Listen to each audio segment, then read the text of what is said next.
श्री वल्लभाधीश की जय।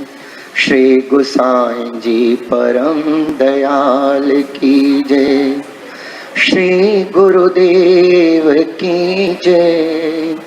सर्व ब्रज भक्तन की जय। 84,252 वैष्णवन की जय। श्री श्याम सुंदर श्री यमुने महारानी की जय। श्री वल्लभाधीश की जय। श्री गोसाई जी परम दयाल की जय। श्री गोवर्धन नाथ की जय। गिरिराज बाबा की कृपा से अपन सर्वोत्तम जी का जो रसपान कर रहे हैं, अब अपने को भी समय तो याद ही नहीं है कब से हुआ, ऐसे लगता है बस आज ही हो रहा है। और क्या गिनना क्या है कि कब से किए, ये कोई ऐसा तो नहीं कि 5 दिन 7 दिन को कोई में खत्म होने का है। बस सदा मन अपना श्री वल्लभ रंग में रंगा रहे, स्मरण होता रहे, यही भाव। पुनः एक बार आगे अपन रसपान का स्वाद चखें। वाकई पहले जिनकी कृपा से ये सब हो रहा है, सब सर्वोपरि श्री गिरिराज हरिदासवरी श्री गिरिराज गोवर्धन जी, श्री महाप्रभु जी, श्री गोसाई जी, श्री गोकुलनाथ जी, समस्त वल्लभ कुल परिवार और वो आप सब भगवतियों के हृदय में विराजमान ये सारे दिव्य स्वरूपों को, जिनकी कृपा से अपन सर्वोत्तम जी का स्मरण मनन चिंतन गुणगान कर रहे हैं, तो ऐसे आप भगवतियों को मैं सादर वंदन करता हूँ। जय श्री कृष्ण कर कर आगे का अपन स्मरण प्रारंभ करें। 15वें श्लोक के 3 नाम को अपन ने स्मरण किया। सुख सेव्यो दुराराध्यो दुर्लभाम ग्रसरोरुह। अब आज अपन 2 नामों का स्मरण करते हैं। उग्र प्रतापो वाक्सेदो पूरिता शेष सेवकः, 39वां और 40वां नाम। 15वें श्लोक का 5 नाम में से ये 2 नाम अब अपने और स्मरण करने के हैं। उग्र प्रतापो, पहले महाप्रभु जी के इस स्वरूप और इस नाम के लीला का अपन स्मरण महाप्रभु जी की कृपा से करें। इसके पहले श्री वल्लभ के चरण कमल में इस नाम के द्वारा अपन वंदन करें। उग्र प्रतापाय नमः, उग्र प्रतापाय नमः, उग्र प्रतापाय नमः।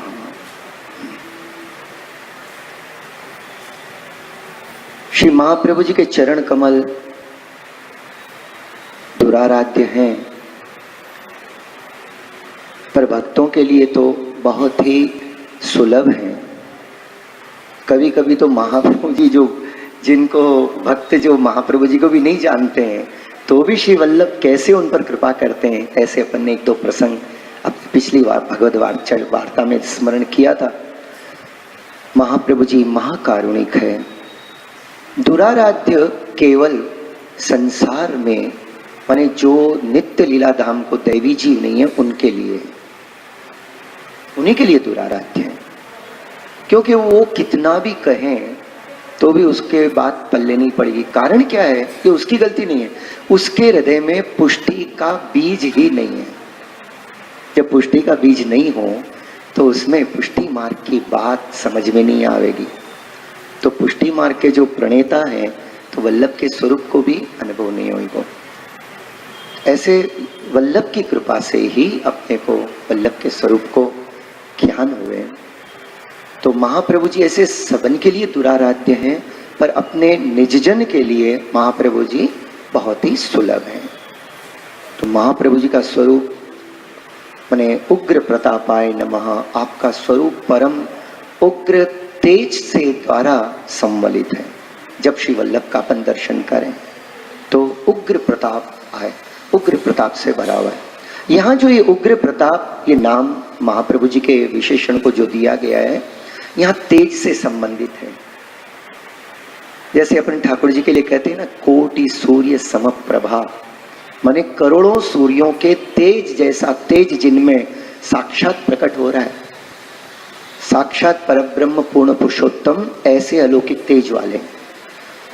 तो यहाँ कोटि सूर्य समप्रभ कहते हैं, कारण क्या है कि अति तेजस्वी के अंदर अपने को तीन ऐसे का अनुभव होता है जिसको अपन कह सकते हैं कि जिनमें स्वतः तेज विराज रहा है। एक है सूर्य, है ना, दूसरे हैं चंद्रमा और तीसरे हैं अग्नि।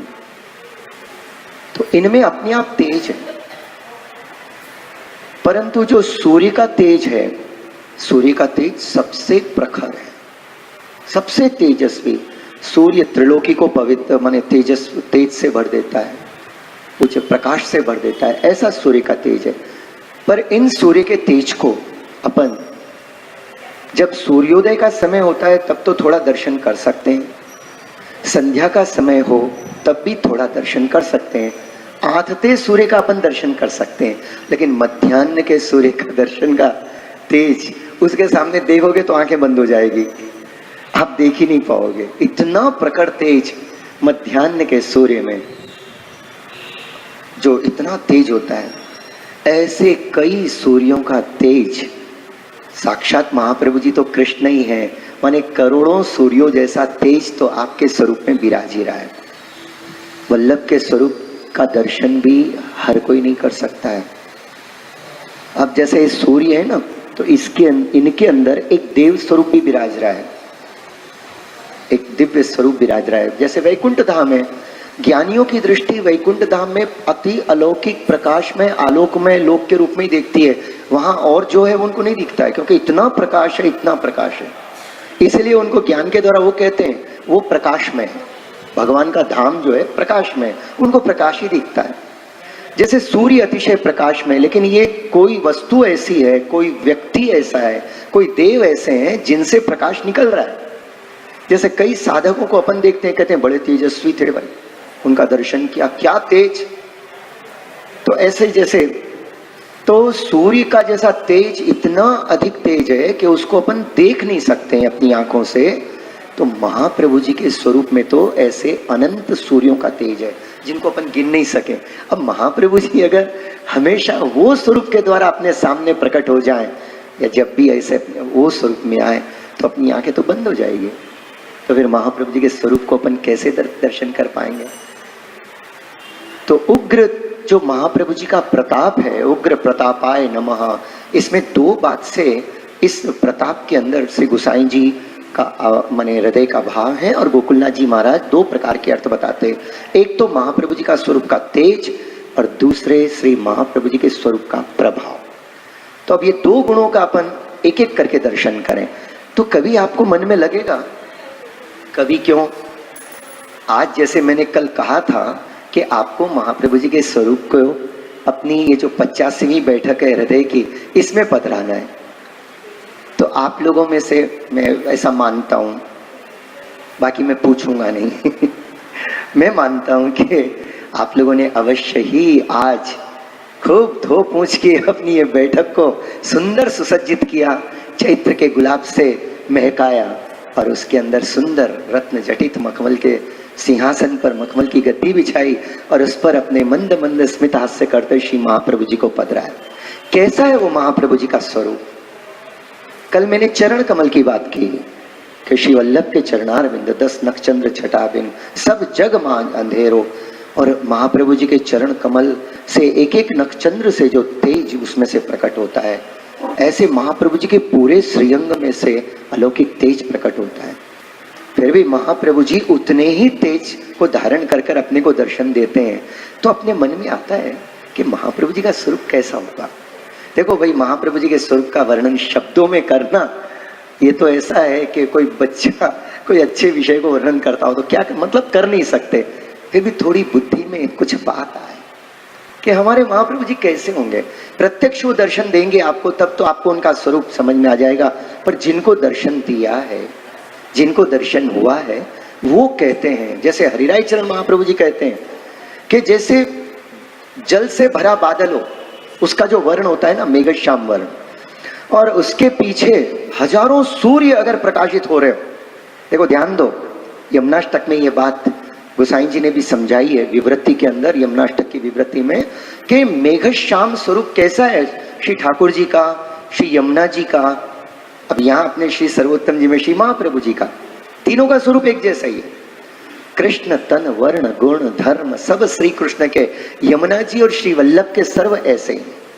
तो महाप्रभु जी का वर्ण कैसा, अतिशय जल से भरे हुए जैसे बादल हो, कैसे घने मेघश्याम होते हैं ना, और उनके पीछे कितने ही सूर्य अगर प्रकाशित हो रहे हो, तेजस्वी सूर्य चमक रहे हो, तो क्या होता है कि किसी ऐसे ओपेक कोई प्लेस हो, कोई कर्टेन हो, उनके पीछे आपने कोई बहुत ज्यादा फोकस कर दिया हो, तो उनके अंदर से नहीं आएगा, बाजू से आएगा।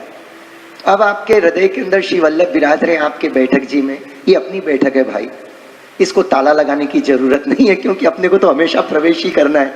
ताला लगाओ और ताला खोलो, ये तो सब बाहर की बात है, अपने अंदर तो कोई ताले की जरूरत नहीं है। बस बार बार झांकते रहना, बार बार अपने अंदर देखते रहना, यही सुख है उसका। तो श्रीमद आचार्य चरण का स्वरूप ऐसा है दिव्य, मेघ श्याम वर्ण। स्वरूप तो कैसा है, अपने कुछ भगवतियों ने महाप्रभु जी के स्वरूपों को प्रकट भी किया है, और उनमें से एक बहुत सुंदर आपके मुख कमल को जब मेरी दृष्टि में आया, तो मैंने आपको जीवन सुधा के अंदर और उसमें भी श्री वल्लभ के उस स्वरूप के दर्शन कराए। वो स्वरूप वैसे गौर वर्ण है, गौर अम्भोज है, परंतु वस्तुतः श्री महाप्रभु जी का जो स्वरूप वर्ण है मेघश्याम है, मेघ श्याम जैसा। और उसमें वो गौर क्यों दिखता है कि उसमें हजारों कमलों की जो गुलाबीपन है, ये जो गुलाबी रंग होता है ना, ये अनुराग का रंग है। तो श्री वल्लभ के स्वरूप में ऐसा अनुराग प्रकट हो रहा है। महाप्रभु जी ऐसा अलौकिक सुंदर, क्योंकि ये तो आगे देखेंगे अपन कि भूमि के भूषण है श्री वल्लभ, इस भूमि के ऊपर अलौकिक भूमि का श्रृंगार के रूप में आप प्रकट हुए।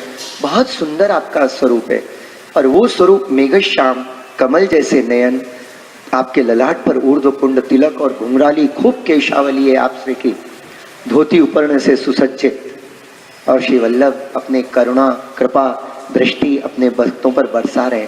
ऐसे श्री वल्लभ का श्रीअंग कितने ही अरुणिम कमल की आभा शोभा रसात्मकता को लिए हुए। एक कमल जो होता है ना, वो उसमें एक ही कमल की शोभा होती है, पर श्री वल्लभ के स्वरूप में अनंत कमलों की सरसता आप श्री के अंदर प्रकट हो रही है। और जहां श्री वल्लभ विराजमान है, तो उनके चारों तरफ श्रीमस्तक से लेकर चरण कमल तक सुनहरी किरणें प्रकट हो रही हैं। आप श्री का स्वरूप ने उस समय मध्याह्न के सूर्य जैसा नहीं, प्रातः काल का स्वर्णिम सूर्य जैसा, जैसे कि अपने जीवन में स्वर्णिम उदय हुआ। हाँ, आज श्री महाप्रभु जी अपने हृदय में प्रकट हुए। ऐसा श्री महाप्रभु जी के स्वरूप में, अभी तो जैसे फागुन का भी महीना है, तो ऐसे अलौकिक रंगों का संयोजन हुआ है। आप ऐसे स्वरूप के महाप्रभु जी के दर्शन करियो। और फिर तो मैंने कल कहा था कि कल महाप्रभु जी के धोती उपरना पर भी थोड़ा महाप्रभु जी आज्ञा करें तो जरूर खिलाइयो, बड़े से आज्ञा लेके ही करना चाहिए। और फिर श्री वल्लभ और आज्ञा कर दें तो आपसे विनती करके, प्राणनाथ बहुत दिन हो गए, आप तो हम पर कृपा करते ही हो, हमारे को इतना आनंद से भर देते हो, क्योंकि अपन जो कुछ भी करते हैं भगवत सेवा संबंधी, और ठाकुर जी जो प्रसन्न होते हैं, तो ये तो वल्लभ की कृपा से ही है। उन्हीं की कृपा से, उन्हीं के अनुग्रह से तो अपन गिरधर को लाड लड़ा रहे हैं। अपनी क्या सामर्थ्य है, ये हाड़वांस की देह 24 जगह मन जाते रहता है, कहाँ 24 अवतार में अपना मन लगे, चित्त एक जगह ठिकाने ही नहीं रहे, वो कब लगेगा ठिकाने है। अब आपके मन में आपके चित्त को ठिकाने कर लो, तो फिर एक ही बात है, महाप्रभु जी के चरण कमल के अंदर, दक्षिण चरण कमल के अंदर जो मत्स्य का चिन्ह है, मछली का चिन्ह है, मछली बड़ी चंचल होती है, लेकिन वो महाप्रभु जी के चरण कमल में स्थिर होकर विराज रही है। अगर अपन महाप्रभु जी के चरण कमल में उस चरण कमल के चिन्ह का दर्शन करें तो आपका मन भी स्थिर हो जाएगा। अपने मन को स्थिर करना हो, किसी को ये परेशानी होती है, अरे भाई जब पाठ करने बैठते हैं तभी मन भागता है, भागने दो, उस समय पहला एक काम करो, श्री वल्लभ के या श्री कृष्ण के चरण कमल में, दक्षिण चरण कमल का, यानी आप श्री के चरण कमल में मत्स्य का चिन्ह है। 7 चिन्हों में से एक चिन्ह ये भी है। और मत्स्य चंचल होता है, लेकिन ठाकुर जी के चरण कमल में स्थिर होकर विराज गया है। तो अपना मन रूपी जो ये मन है ना, ये मत्स्य जैसा है, बहुत चंचल है। ये अपन जिस करने जाएंगे कोई काम में तो लगेगा, और उस समय अपने को ऐसी मुझवन होती है, परेशानी होती है, अरे जब पाठ करने जाए तभी मन भागता है, बाकी लौकिक बातें करो तब तो मन कहीं नहीं जाता है, ऐसा मन में आ रहा है। कोई चिंता मत करना, चिंता तो अब करनी नहीं है, बस चिंता विंता सब बाहर छोड़ दी अपन ने। अब तो चिंतन करना है कि हम कैसे चिंतन करें जिसके कारण हमारा मन अधिकाधिक श्री महाप्रभु जी के चरण में लग जाए। तो उसका एक बहुत सुंदर प्रकार है, श्री वल्लभ के ऐसे सुंदर दर्शन करके, महाप्रभु जी के नखचंद्रों को दर्शन करके, आपसे के चरण स्पर्श कर कर, आपसे के जो दक्षिण चरण कमल में मत्स्य का चिन्ह है उसके दर्शन थोड़ा प्रेम से करो और चरण स्पर्श कर लो, मन में एकदम स्थिर हो जाएगा, शांत हो जाएगा, मन की उद्विग्नता एकदम शांत हो जाएगी। करके देखना हो। लेकिन आप तो सब पहले से ही शांत स्थिर चित्त वाले हो, आपके मन में थोड़ी होगा। पर अगर कोई आपके पास आ जाए, अगर आपको आके कहे क्या करें भैया हमारा तो मन बहुत परेशान रहता है, तो उनसे कह देना हमारे श्री वल्लभ के, अरे अपने हमारे को तो कोई वैष्णवी तो आएगा ना आपके पास, कोई वैष्णव बहन आएगी तो उनसे कहना अरे बहन अपने को चिंता नहीं करनी है, अपने ठाकुर जी के, अपने महाप्रभु जी के जो दक्षिण चरण कमल में मत्स्य का चिन्ह है उसका दर्शन कर ले, तेरा मन एकदम शांत हो जाएगा, स्थिर हो जाएगा और खूब प्रभु में मन लग जाएगा। यही तो सार है। ऐसे महाप्रभु जी का जो स्वरूप है उसमें 3-4 रंगों का संयोजन अभी फागुन में तो कैसा है, मेघ श्याम वर्ण है, बहुत ही सुंदर आपसे विराजमान है, खूब आपका दिव्य स्वरूप और मुखारबिंद में कोटि कंदर्प लावण्य में स्वरूप का सौंदर्य, कमल जैसे आपके नयन जिसके, और उसी के साथ मधुर मधुर कपोल, मधुर अधर और स्मित हास्य आपके मुख कमल पर खेल रहे हो। ऐसे श्री वल्लभ और उनके स्वरूप के आजू बाजू में सुंदर सुंदर सुनहरी प्रकाश प्रकट हो रहा है। सुनहरी प्रकाश में मेघश्याम वर्णों, ऐसे लगता है जैसे नीलमणि में कंचन मणि जड़ी हुई हो, ऐसा सुंदर आपका स्वरूप है। तो महाप्रभु जी तो खुद ठाकुर जी के स्वरूप, और क्योंकि भीतर स्वामी जी का स्वरूप है इसलिए यह प्रकार को आपसे के सुंदर वर्ण को दर्शन अपन करें। तो महाप्रभु जी का ऐसा जो तेजस्वी स्वरूप है, उग्र प्रताप जो आपका स्वरूप है, उसमें पहले तो तेज का स्वरूप का वर्णन किया। अब महाप्रभु जी के प्रभाव का वर्णन कि महाप्रभु जी में का कितना उग्र प्रताप है, कितना तेजों में आपका प्रताप है। इसका अपने प्रसंगों में एक प्रसंग ऐसा आवे कि जब श्रीमद आचार्य चरण पालमकोट माने ताम्रपर्णी नदी जो है उसके पास आप विराज रहे थे, उसके पास पालमकोट नाम का एक राज्य। तो वहां का जो राजा था उसको एक भयंकर रोग लग गया था, बहुत बड़ा भयंकर रोग लग गया। अब उसने बहुत चिकित्सा की लेकिन वो रोग कम नहीं हुआ। तो कोई तांत्रिक आया, तो उसने कहा देखो महाराज, आपके बहुत पापों का फल अभी आपको प्राप्त हो रहा है, पर वैसा है कि इसके उपाय में अगर आप कोई काल पुरुष की स्वर्ण प्रतिमा बनाओ और ये किसी ब्राह्मण को दान में दे दो तो आप इस रोग से मुक्त हो जाओगे। पर उसको अपना जीवन आपको अर्पण करना पड़ेगा, मतलब वो गया 12 के भाव में। अब ऐसा कोई ब्राह्मण हो तो आप देखिए। तो उसने देखा अब और तो किसको बोलने जाऊं, उसी के यहाँ मंत्री पुरोहित जो काम पुरोहित जी थे ना, वो मंत्री भी थे, मंत्री की तरह उनसे मंत्रणा भी करते थे। तो उन्होंने क्या किया, उनसे उनको तैयार किया। अब उसने बनाई, मूर्ति बनाई, अपने वजन की स्वर्ण की मूर्ति एक ऐसे काल रूप की बनाई। बनाने के बाद उसको वहां पर धरा गया राज्य के अंदर। उसके बाद इन्होंने इनसे विनती की, राजपुरोहित से विनती करी कि तुम इस दान को ग्रहण करो। तो उसने कहा हाँ, अरे बड़ी आज तो न जाने कितनी सुंदर बात है, मेरे जीवन का फल प्राप्त हो रहा है, इतना स्वर्ण मेरे एक नहीं आने वाली 21 पीढ़ी तक बस हो जाएगा। ऐसा खुश हुआ वो। तो वो बोला हाँ महाराज मैं जरूर ले लूंगा। देख भाई तू भले इस दान को ले, लेकिन हो सकता है तेरे प्राण भी जा सके। अरे कोई चिंता नहीं, बोले मेरे गए तो गए, अब क्या है, बूढ़ा हो गया, गए तो गए, लेकिन मेरा परिवार तो सुखी रहेगा। तैयार हुआ और वो राजपुरोहित वहां पर आया। भरी सभा में वो जो मूर्ति थी काल भैरव की मूर्ति तो रखी थी, बहुत चमचमा रही थी। और ये आकर बोला कि महाराज ठीक है, मैं संकल्प करता हूं इसको दान लेने का। तो इतने में जब संकल्प करने बैठा, इसको जब संकल्प करवाया जा रहा था, उसी समय उस काल की मूर्ति में से, काल भैरव की मूर्ति में से वो स्वरूप प्रकट होकर आ गया बाहर। क्योंकि अब संकल्प में आर कर रहे थे तो उसमें से प्रकट हुआ, प्रकट होके आया और आकर इसने राजपुरोहित की तरफ देख के ऐसे एक उंगली उठाई। वो उंगली को उठा के देखते ही ये तो थर थर कांपने लगा। राजपुरोहित बोला, मैं इसको नहीं ले सकता, महाराज जो करना हो करो, मैं तो इसको नहीं ग्रहण कर सकता हूँ, इसको तो देखते ही मुझे इतना डर लगता है। ऐसे करके वो भाग गया वहां से। पर उस समय महाप्रभु जी वहां विराजमान थे। अब इत्तेफाक की बात है कि ये राजपुरोहित को महाप्रभु जी के दर्शन हुए, तो उसने महाप्रभु जी से ये बात की विनती करी, महाराज आपका तो स्वरूप अलौकिक है, आपके दर्शन करो तो मेरे हृदय में जो अभी तक ऐसा ताप था वो शांत हो गया, आप कृपा करो, कुछ उस मूर्ति को आप ग्रहण करो।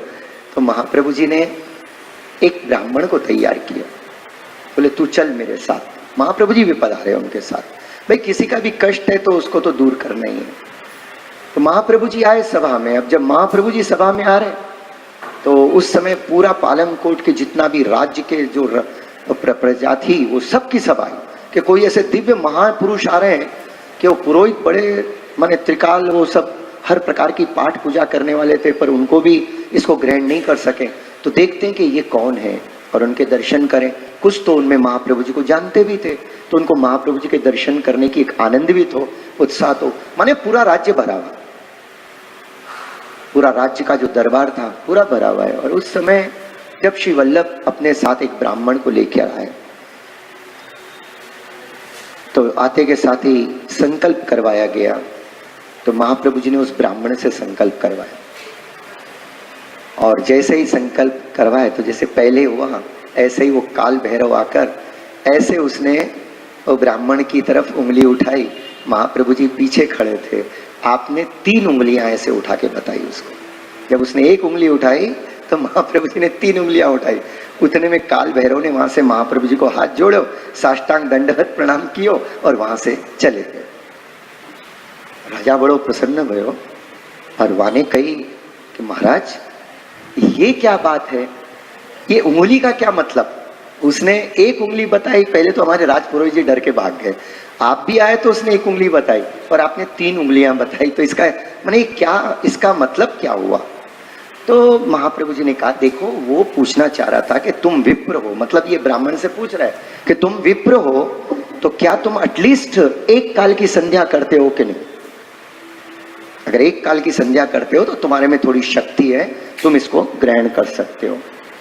अब ये अर्थ तो उसको समझ भी नहीं आया था। तो महाप्रभु जी ने कहा मैंने 3 उंगली बताई। मैंने महाप्रभु जी ने बताया कि मैं तो प्रातः संध्या और मध्याह्न और सायंकालीन की त्रिकाल संध्या करता हूं, जैसे वेदों में बताया गया। ये सुनकर वो बहुत प्रसन्न हुआ और बोला आज के समय में ऐसी त्रिकाल संध्या और उत्तम प्रकार से भगवत प्रकार से करने वाले मैं आपको साष्टांग दंडवत प्रणाम करता हूँ। मैं तो आपके सामने ठहर भी नहीं सकता, परम उग्र प्रताप है आपका, पर मैं धन्य हुआ जो मुझे आपके दर्शन हुए। ऐसे कहकर उसने साष्टांग दंडवत की और वो चले गए। तो राजा बड़ा प्रसन्न होकर बोला कि श्री वल्लभ से आप कृपया ये स्वर्ण की मूर्ति आप ग्रहण करो। महाप्रभु जी ने कहा हम तो किसी का कुछ नहीं लेते। अब ये कोई सेवक तो हो तो नहीं, महाप्रभु हम तो किसी का कुछ नहीं लेते, पर देखो राजन तुम निरोगी हो गए, मतलब ये संकल्प तो हो गया ना दान का, तुम निरोगी हो गए, लेकिन अब ये मूर्ति के टुकड़े कराओ। इस पूरी मूर्ति को कोई एक पचा सके ऐसा नहीं है। कारण क्या है कि इसमें तुम्हारे कई जन्मों के पापों का संग्रह है। किसी का भी दान लिया जाता है तो खाली दान में रुपये पैसे नहीं आते हैं, उसके साथ उसका पाप भी आता है। तो अनंत जन्मों के पाप इसमें इकट्ठे हुए हैं, तो कोई एक की सामर्थ्य नहीं है कि इसको लेकर भोग सके या बर्दाश्त कर सके। तुम इसके कह रहे हो छोटे छोटे टुकड़े करा दो और तुम्हारे राज्य में जितने ब्राह्मण है ना उतनों को बांट दो। तो इस तरह श्रीमद आचार्य चरण का परम उग्र प्रताप है कि उनके सामने काल तो काल क्या, काल के भी काल हैं श्री वल्लभ, सब आकर काल भी नतमस्तक हो जाता है। आपके प्रताप का क्या कहना।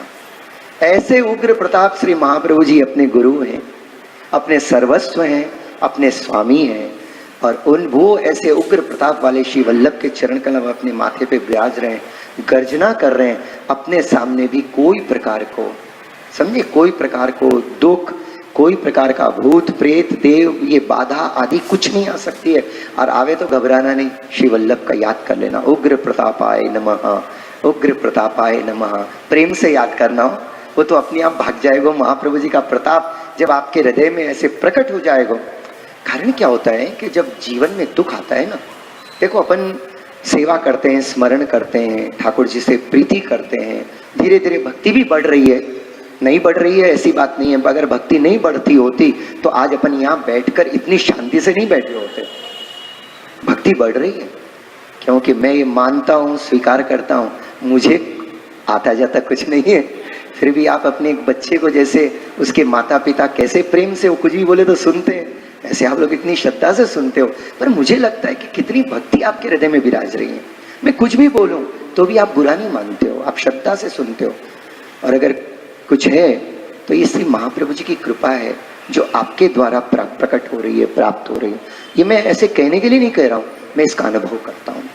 इसलिए मैं तो बार बार वार्ता प्रसंग के पहले आप सबके हृदय में विराजमान, अर्थात आप उनको कैरी कर रहे हो, आपके हृदय रूपी सिंहासन पे विराजमान श्री महाप्रभु जी को मैं पहले साष्टांग दंडवत प्रणाम करता हूँ, क्योंकि उन्हीं की कृपा से थोड़ा सा मन, थोड़ी सी अपनी वाणी के द्वारा अपन महाप्रभु जी के चरणों की यत किंचित सेवा कर रहे हैं। तो क्या आवे अपने को, कुछ नहीं आवे हो, हकीकत में कुछ नहीं आवे। तो ऐसे पर एक बात है, ऐसे उग्र प्रताप श्री महाप्रभु जी, और इतना विश्वास जरूर है कि जब अपन उनके स्वरूप को हृदय में पधरा कर जब जाते हैं तो आपके सामने सब नतमस्तक हो जाते हैं। अपने को किसी को नतमस्तक नहीं करना है, पर अपने को किसी से डरना भी नहीं है। मैं इस भाव के लिए कह रहा हूं, कभी मत डरना हो ऐसे। और ये क्यों? अपने में कोई प्रतिभा नहीं, कोई योग्यता नहीं, कोई प्रभाव नहीं, अपने में कुछ नहीं है। ये बल्ब में क्या होता है, आपने स्विच ऑन किया तो विद्युत उसमें प्रवाहित होने लगा और इतना प्रकाशित हो गया। तो प्रकाश क्या वो कांच के उसमें है या विद्युत में? अगर ये कांच में होता तो बंद कर दो तो भी ये प्रकाशित होना चाहिए ना। ये ट्यूबलाइट, ये ऊपर की लाइट, हेलोजन टाइप लाइट, पर ये सब कब प्रकाशित होती हैं? जब उसमें आप यहां से स्विच ऑन करते हो, माने दो कनेक्शन जोड़ देते हो, पॉजिटिव नेगेटिव जोड़ देते हो, विद्युत प्रवाहित होने लग गई। अब वो विद्युत जब उसमें जाती है तो प्रकाश कर रही है, वो विद्युत पंखे में जा रही है, घुमा रही है, अलग अलग प्रकार से कार्य कर रही है। इसी तरह महाप्रभु जी उग्र प्रताप स्वरूप है, वो हर वैष्णव के हृदय में विराज कर जैसे उस वैष्णव के हृदय के भाव हैं, ऐसा उनका प्रताप उनके जीवन में प्रकट होता है। किसी को कीर्तन में रुचि, किसी को सेवा में रुचि, किसी को श्रृंगार में रुचि, किसी को स्मरण में रुचि, किसी को कीर्तन में रुचि है, किसी को कथन में रुचि, किसी को भागवत जी में रुचि। ये सारी बातें श्री महाप्रभु जी को प्रसन्न करती है। ये सब क्या है? जो वैष्णव प्रेम से करते हैं और उन पर श्री वल्लभ आज भी अपने स्वरूप से कृपा करते रहते हैं। जैसे अभी 3, 4, 5 तारीख को महाप्रभु जी यदुनाथ जी के रूप में पधारेंगे।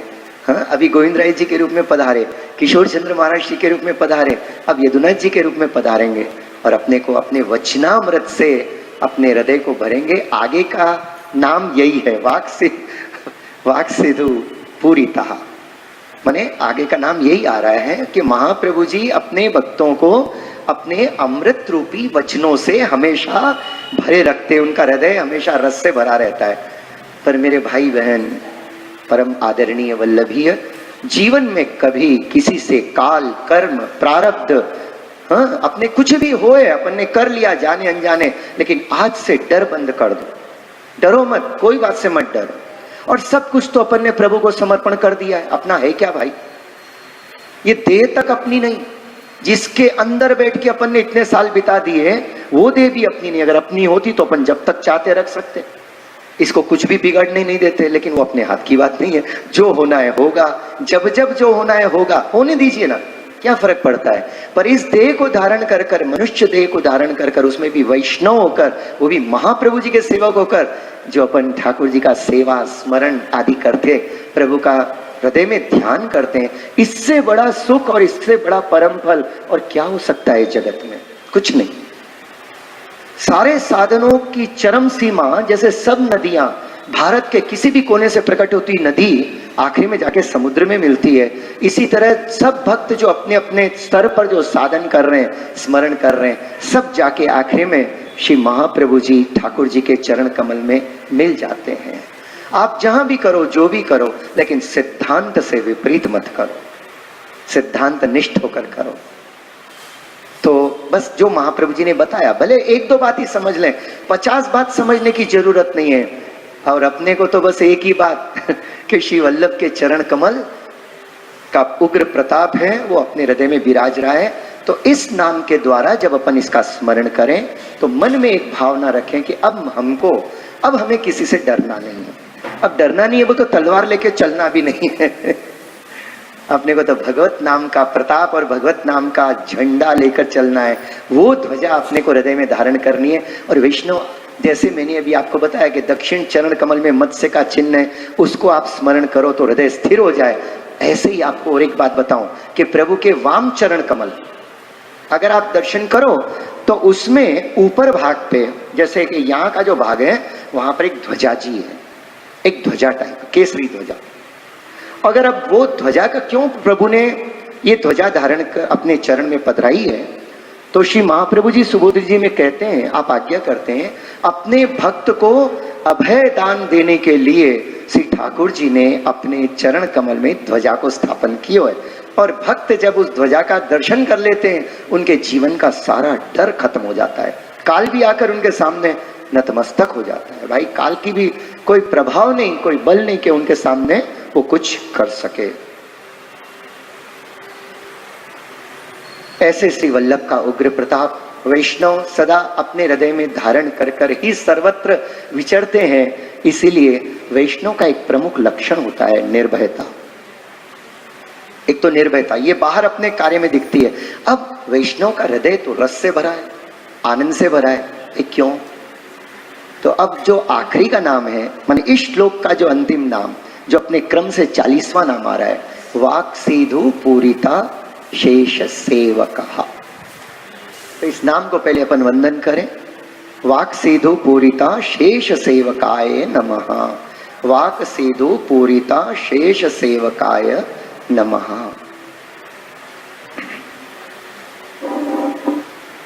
श्री गुसाई जी इस नाम में महाप्रभु जी के स्वरूप का दर्शन कराते हुए आप आज्ञा करते हैं कि वाक माने वाणी और सीधु माने अमृत।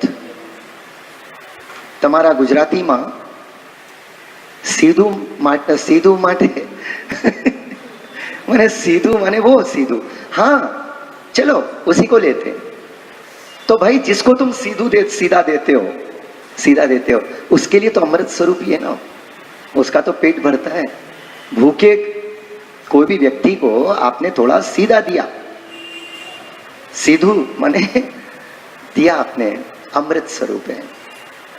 तो महाप्रभु जी के वैष्णव ऊपर से तो निर्भय हैं, कोई बात से डरते नहीं, कोई बात का दुख नहीं करते, हर बात को श्री वल्लभ की कृपा मानते हैं। सहज है, उनको एक्टिंग नहीं करनी पड़ती है, हम ऐसे करते हैं बोलकर, उनके जीवन में ये बातें सहज है। जैसे लाल रंग का बल्ब, उसको प्रयास नहीं करना पड़ता है, लाल ही रंग देगा वो, ऐसे ही वल्लभ के सेवक का हृदय हमेशा निर्भय रहता है।